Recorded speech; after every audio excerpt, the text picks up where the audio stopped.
should drink champagne. I don't wanna leave. Sweating on my sleeve. Every night's another reason we should live the dream.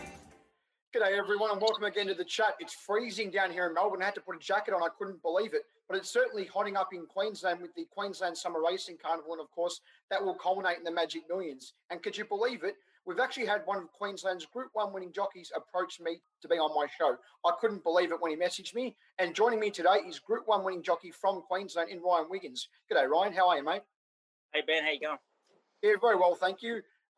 First of all, you were born in Canberra, but why the move to Queensland? How did you end up in Queensland? I actually moved to Sydney first to finish off my apprenticeship there with Clary Connors at Warwick Farm, and I was actually at Randwick when EI hit, and we had a bit of time off in Sydney there. And my mum lives up in Brisbane actually, and she said, "I'll come up for a holiday." I hadn't had a chance to get up this way, and I actually come up, and I didn't even go back to pack my gear. I paid someone to send all my stuff up in a truck, and I just haven't left ever since. I think the weather got me, I think. And I know your time in Sydney, there was a bit of up and down, and I believe the late great Guy Walter, the trainer, had a bit of a talk to you, and you turned your life around. Is that right? Yeah, I was a little bit of a rat as a young child, as a young adolescent adult. I just probably just going through my apprenticeship there and going through a phase at that time. I wasn't really worried and concentrating on my riding. And yeah, Guy Walter pulled me aside one day and had a good chat to me. And I used to do a little bit of riding for Guy, and he was a bit of a mentor to all the jockeys around that area at that time. And he was such a good trainer, but he'd always pull you aside and give you a bit of time to have a chat to you and make sure you're on the right track. And yeah, he definitely put me on the right path, that's for sure. And you talk about trainers. Your dad, Peter, has been a trainer and was a jockey as well. Did he sort of steer you in the direction of racing, or did you sort of decide yourself because you were always around him? He tried to steer me away from racing a little bit. He made me finish my schooling. Obviously, he wanted me to finish my schooling. I finished year 12, and yeah, he tried to push me away from it as long as he could. But obviously, it's in your blood, that sort of thing. And yeah, I pushed him forward to obviously go on and to become a jockey, and he supported me the whole way. And yeah, he became a trainer later on in his career, but now he's happily retired. And what are your memories of your Group 1 win on famous Seamus? I know it's pretty important to you. Just going through your social media feeds, you've got it, I think, as the display picture on your Facebook page. Oh, it's obviously something that you'll never forget, and been lucky enough to ride in a few and run a couple of places in a few, but actually even win one too. So yeah, it was a big career thing for me. It's just one of those things you'd like to tick off, no matter how good you're going in your career. And yeah, the opportunity to win another one would be great. And if I ever get the chance, I'll be right there doing my best.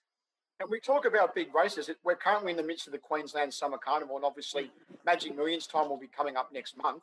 Have you got any good ones you maybe steer some of our listeners and viewers into that you might be riding around that time? Yeah, I've been booked to ride one of BK Thoroughbreds horses with Dave Van Dyke, TikTok Boom, and I dare say he's going to be heading towards the Magic Millions Guineas races. I think he resumes next Saturday in town, and I've been trialling him and jumping him out down up the Sunshine Coast there, and he's been racing really well, and Dave's very happy with him, and the manager of BK Thoroughbreds there, Benny Vassallo, he's very keen to have me on and book me all the way through, so that'll be exciting if I can get into the race, and he. Did you enjoy being part of the competition where you were sitting next to a harness driver? I saw that was a pretty big deal up there in Queensland recently. Looked like a lot of fun. Yeah, on the weekend we had jockeys and drivers versus other jockeys and drivers. I got the chance to sit in the sulky for the first time, which is a bit different. It was definitely interesting. Yeah, definitely had a bit of fun, and good on the Trotting Society for bringing us sort of the jockeys on and making a bit of a day of it, even between their Group 1 day. So it was actually a really good fun, and I'll definitely do it again. Could you tell us a little bit about your clothing brand? Obviously, you're up there in Queensland, so that kind of stuff is something pretty big. There's quite a few brands based up there. I believe it's called Champagne, Cocaine, and Caviar. Is that right? Yeah, that's right. A bit of a controversial name, but you have to go with something a bit edgy these days, something a bit different. Look, it doesn't mean anything. It's just a brand. It's just a name. And I've got a bit of interest through pretty much through Corona, actually, when we're all locked down. Got a bit bored and thought, there's all these clothing brands, and it's a big thing. Like you said, it is a big thing in Queensland, all this sort of stuff. So, just kind of gone through all the motions with getting it out there. It's actually been really fun. It's actually been really exciting learning something different. I'm not saying that I'm ever going to retire and do it full time or anything like that, but hopefully one day if it kicked off, I'd love to do it. But it's just been real. It's been good for the brain and good for my mind actually just to do something different and away from racing. So it's gave me a little bit of a hobby, which has been really good fun. How about expanding the range a little bit more? Maybe you could have some RW caps, like what Craig Williams has done with his caps, but you have your initials on them and have the Yeah, little logo from your t-shirts on the side. What do you reckon? Could do that. We'll have to send you down some jumpers there in winter in Melbourne, eh? Mate, that'd be absolutely amazing. Do you prefer riding in the city or country? As you seem to be one of those jockeys that is a case of have saddleable travel, as evidenced by when you rode in Cairns. I think it was last week, and you had a number of winners, and the next day you backed it up, and I think you're at the sunny coast. Yeah, I'm happy to travel at the moment. I'm just through one of those stages in my career where it's been getting tough in Queensland, to be honest, and my weight holds me back a fair bit. So instead of limiting my rides only on the weekend to town, not getting that many rides and that sort of stuff, I've sort of given myself the opportunity to go up north a couple of times a week. And even if it's the opportunity of going to the Gold Coast on Saturday rather than taking a couple of rides in town, taking 4 or 5, decent chances to the Gold Coast, I'm happy to do whatever. I'm just at that stage at the moment where I prefer to go where the winners are rather than worry about where I'm riding. And it's been really paying off me the last 6 months. I've had a good first, 5 months of the season, and hopefully things can continue on. And it looks like there's a couple of larrikins involved in the riding ranks up there in Queensland from the social media posts I see from Racing Queensland that I follow down here in Melbourne. Who is the real comedian? Like who's the entertainer in the jockeys room up there? Who's the Noel Callow character of Queensland? Oh, there's no Callows. I don't think anyone can compare to Noel Callow up here, that's for sure. But he gets up this way a fair bit. Noel too. He likes the sun. I suppose Matty McGilvray, Andrew Mann's been a bit of a new jockey in the ranks up here, and he's got a good sense of humour. And there's a few fun jockeys there. We've got old Larry Cassidy there. He's the old man with all the old dad jokes and that sort of stuff. But we have a bit of a laugh at him rather than him having a laugh with us. But yeah, there's a few larrikins there. Who else would I say there would be? Oh, Jimmy Burns always good to have a laugh with. But no, it's a good group of jockeys at the moment, and obviously having Michael Rod coming to the ranks too now. Michael's a really nice guy, and yeah, he'll fit in good with all of us. It must be good to see Roddy back up there. Obviously, he did his apprenticeship there before he went on to all his big success he had down here in Melbourne and in Singapore too. Yeah, he just left just before I moved to Queensland, and yeah, him and Zach definitely cemented themselves as very good jockeys before they left here. And wherever they left after leaving here, they were going to kick on, and you can see what they've done in their career so far. And yeah, like I said, Michael riding over in Singapore and Melbourne, and obviously Zach being in Hong Kong, but two top class jockeys for sure. Period there you rode in Mauritius. Could you tell us a little bit about that? Yeah, obviously in 2017, I got an opportunity to go over there for a season and ride over there. Me, myself, Stephen Arnold, James Winks, Brad Pengelly, ended up doing a season over there, all of us together, and it was really good. Very good experience. Very different.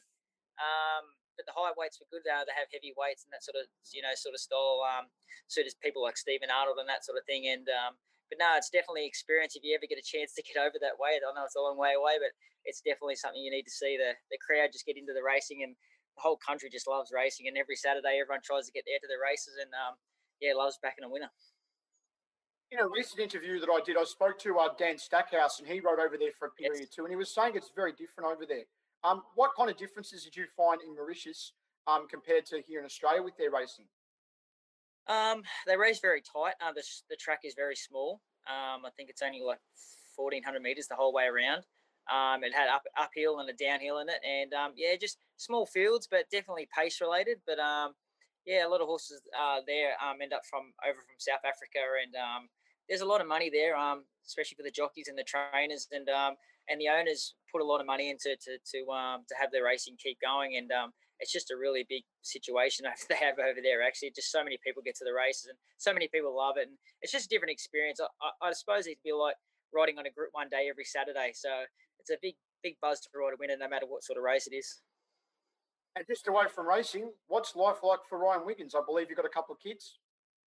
Yeah, I've got one actually, a 12-year-old Lucha, and I've got one on the way in April. So obviously, looking forward to that. Another girl. So, but no, I'm a bit of a family man. So anytime I get a chance to be at home with my family, we're always together, and no, I'm looking forward to having another child. Actually, it brings me a bit of give you a little bit, you know, you get a bit. I'm not saying bored with life, but at the same time too, you need to work for something, and yeah, having another child on the way is definitely going to spur me on in my career in the later end.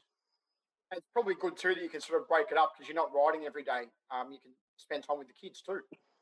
Yeah, we're lucky in Queensland. Like that's what people don't realise. Like pretty much Monday, Tuesdays, and every second Thursday, we pretty much get off. We do have to race every Saturday and Sunday, like most places, most states now. But yeah, definitely Monday and Tuesday we get off, which is really good.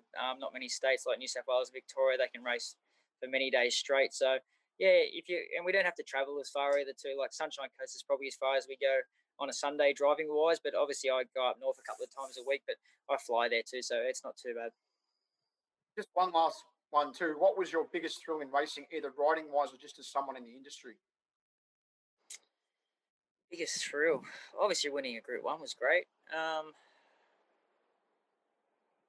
have to say actually, if I'd say riding a winner for my dad. To be honest, I haven't thought about that for a while. Riding a winner for your family is a big thing too.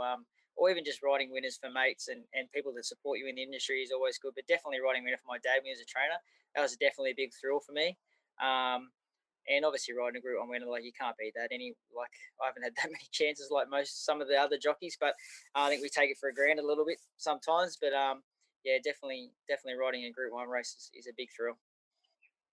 Thanks very much for joining us today, Ryan, and thanks for expressing an interest to come on and talk all things racing with me. And as we look ahead to the Magic Millions Carnival, hopefully I'll catch up with you for a beer when I'm up there. Good, looking forward to it.